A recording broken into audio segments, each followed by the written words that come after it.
voilà encore retrouvé encore pour un second édition, toujours dans notre émission Jésus et la vérité.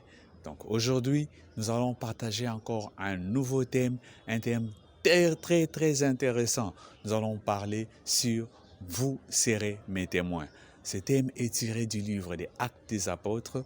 Nous sommes sur Acte 1, le verset 8, où le Seigneur est en train de dire à ses disciples que vous serez mes témoins. Et il dit, vous serez mes témoins à la Samarie, vous serez mes témoins jusqu'aux extrémités de la terre. Quel bonheur d'être témoin du Seigneur Jésus-Christ.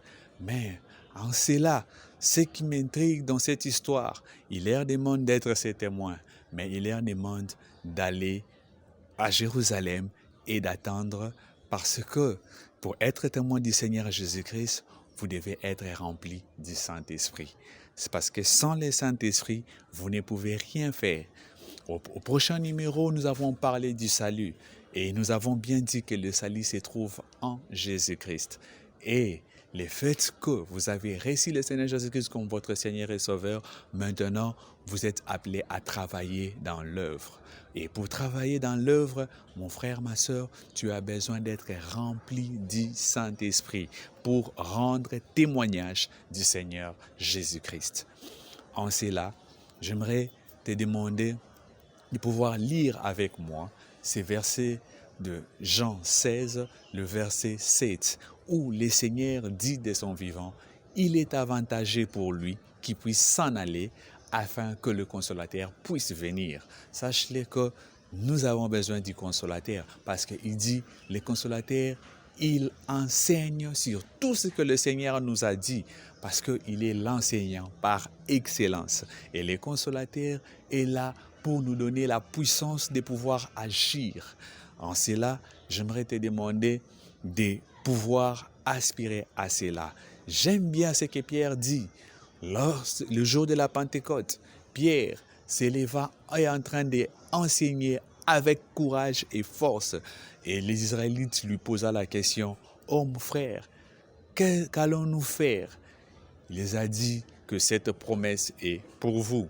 Donc ce sont des choses à laquelle tu dois désirer ardemment et tu dois te rattacher à cela.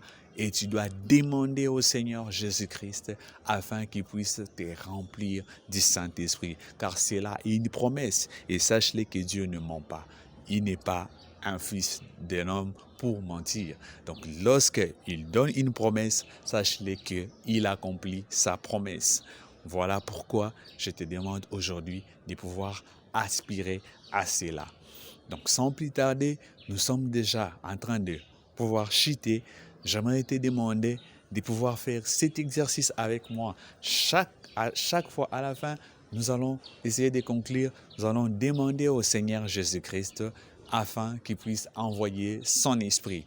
J'aimerais, toi qui es connecté, afin que tu puisses faire cette prière avec moi et demander l'Esprit Saint.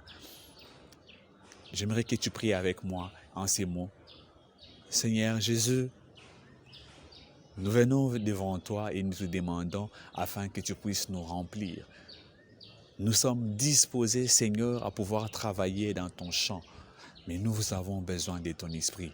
Envoie ton esprit afin que ton esprit puisse nous remplir, afin que ton esprit puisse nous aider à pouvoir travailler dans ton champ.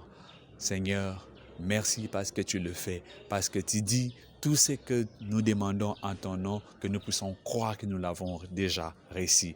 Et en cela, nous disons Amen. Merci, cher éditeur, que vous avez été branchés. Merci beaucoup à chaque fois que vous êtes là pour pouvoir nous écouter. Je suis toujours là, votre humble serviteur, le frère Richard. Je vous dis merci et nous nous retrouvons à la prochaine numéro.